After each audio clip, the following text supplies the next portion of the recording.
rusimbuka mu musesa gahinga umuhinzi nyakuri agahinga umusozi watibagiwe n'ibishanga. Twongeye kubasuhuza tubaha n'ikaze mu kiganiro cya none. Ni ingingo y'umunsi tugiye kubanamo, ingingo twabasangije ku mbuga nkoranyambaga ziduhuza. Mwe mwese mwahisemo kumva Radio Rwanda kugira ngo tuze kuganira kuri iyo ngingo.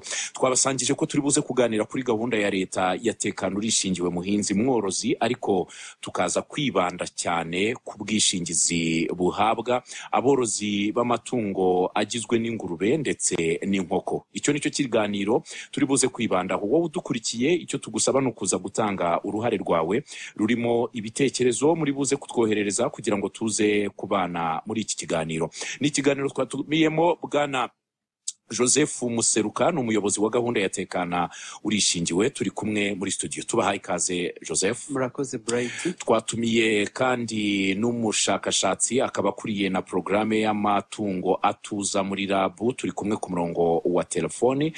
Mwaramutse mwaramukanya amahoro? Claire, mwaramutse? Mwaramutse neza. Mwaramukanya amahoro? Ego. Tugiye kubana muri iki kiganiro, muraza kuguma ku murongo wa telefone uduhuza, ariko ubwo ni nkaho turi kumwe mu kiganiro hano nubwo mutabashije kuba muhara, ariko turi kumwe.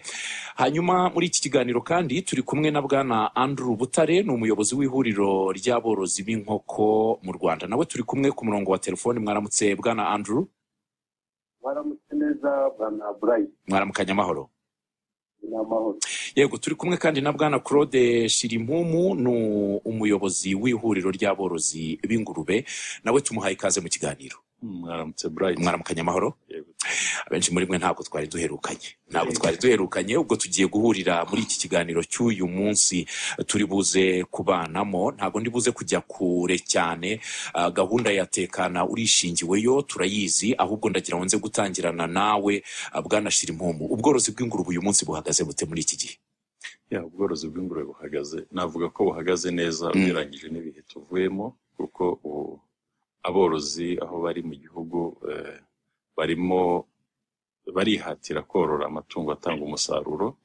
Ni kimwe. Ikindi cya kabiri akabikora ku buryo bw'umwuga, ku buryo ubona ko biteje ababikora imbere, bityo n'igihugu kikahungukira, kuko bw'icyo gihe n'isoko tuba dushyira umusaruro w'ibikomoka ku ngurube. Ubwo bishatse kuvuga ko abanyamwuga barimo kwiyongera? Kuko korora ingurube byo birasanzwe, abantu barabikora benshi, ariko ugasanga benshi ntabwo babikora kinyamwuga. Icyo uvuga umubare munini w'aborozi dufite b'ingurube naboroye ku buryo bwa gakondo, abandi boroye imwe ebyiri kandi nazo za gakondo.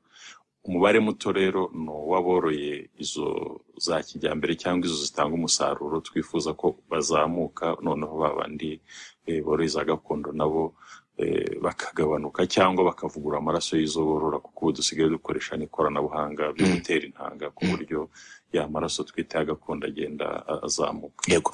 Mu bworozi nk'ubusanzwe bundi bwose, iyo tugeze mu bihe nk'ibi by'imvura twatangiye kwinjiramo, nk'aborozi b'inkabo biba ari nk'amanu cyangwa se babonekewe kubera ko bagiye kubona n'ubwatsi n'ayo mazi hafi. Mu ngurube naho buriya mu gihe cy'imvura nta kibazo? Haba ikibazo, kuko buriya bitewe n'uburyo tworeyemo nyine twavuze bwa gakondo, usanga ubwo bukonje cyane cyane ku ngurube zikivuka ntoya zigira indwara z'ubuhumekero, imisonga n'ibindi. Ni ukuvuga ngo kuko tutaragira uburyo bwo gushyushya nko mu bihugu byateye imbere, birasaba ko aborozi muri ibi bihe bafata ingamba zo kuba bareba izo zikiri ntoya, kuzifubika cyangwa gutwikira ahantu ziri kugira ngo ubukonje bugabanuke, kuko yego habamo ikibazo rwose. Okay. Bwana Andrew, turi kumwe ku murongo wa telefone. Bwana Shirimpumu yatubwiraga uko mu bworozi bw'ingurube byifashe muri iki gihe. Mu nkoko ho byifashe bite Andrew? Nk'uko Bwana Shirimpumu avuze, imyaka nk'ibi ishize nk'uko twese tubizi twahuye n'ibibazo bya COVID, ariko ubu ngubu ubworozi bw'inkoko burimo kuva muri icyo gihe cyari cyiza. Ubu ngubu burimo kongera korora neza. Ikindi cyabaye nuko habayeho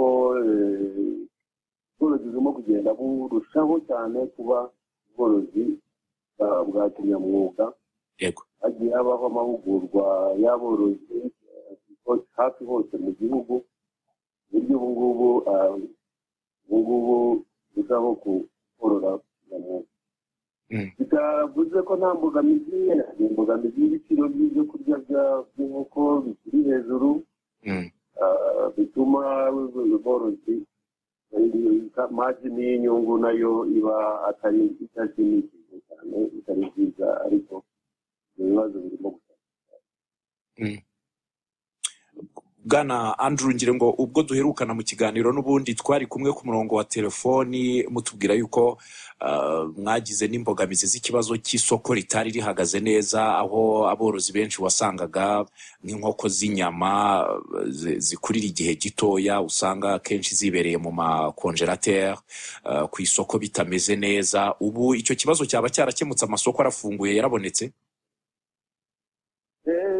amasoko arahari ikibazo gikunze kuba igihe wenda umusaruro wabaye mwinshi abantu baroroye rimwe inkoko ziterera rimwe bakavakira rimwe noneho zikagera ku isoko zisa nk'izirengeje izikenewe muri icyo gihe yego ariko akenshi usanga zitwara n'igihe gito ntabwo ari ibintu ari igihe kirekire nyuma y'iminsi irahe usanga nanone icyumweru usanga nanone zongeye zigakenera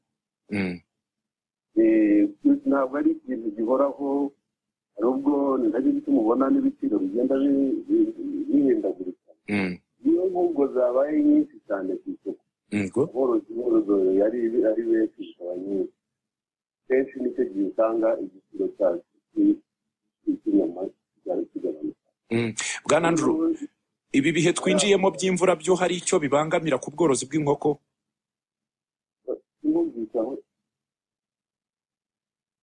Hello Bright ntabwo ngumvise basubiramo narimbajije nti ibi bihe twinjiyemo by'imvura hari icyo bijya bibangamira ku bworozi bw'inkoko ibihe by'imvura ni ibihe bishobora guteza impanuka iyo habaye amazi ayobotse nko mu biraro amazi y'imvura ayobotse akajya nko mu biraro ashobora kwica inkoko imiyaga amahuhezi byose umworozi agomba kubikurikirana kugira ngo amahuhezi yatabe yagera yahafunga aho amazi ashobora kuba yinjirira mu biraro ayoborwe neza kugira ngo ibihe by'imvura ntabwo bigomba kwitonderwa kugira ngo yego ubwo mwaba mugumye ku murongo wa telefone ubwo aho turi kumwe mu kiganiro tubanze tugaruke hano muri studio turi kumwe na Bwana Museruka Joseph kuriye gahunda ya tekano urishingiye wari nayo tugiye kugarukaho cyane ireba aborozi b'inkoko ndetse n'aborozi b'ingurube ari nayo mpamvu twabatumiye muri iki kiganiro kugira ngo tuze kurebera hamwe uko igisubizo cyaboneka ku borozi batazongera guhura n'ikibazo. Bwana Museruka